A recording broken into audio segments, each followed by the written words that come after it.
Well, the both entrances to the Kishwaukee River Forest Preserve are closed.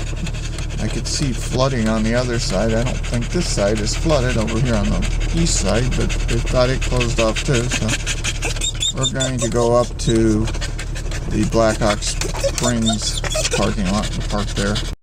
Now this is the Mulford Road side, well, the west side of Kishwaukee River Forest Preserve entrance. Looks like the wind blew the barricades down.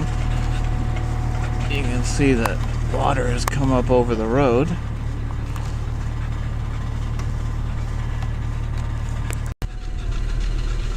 I took a picture of this sign last week when we were here hiking.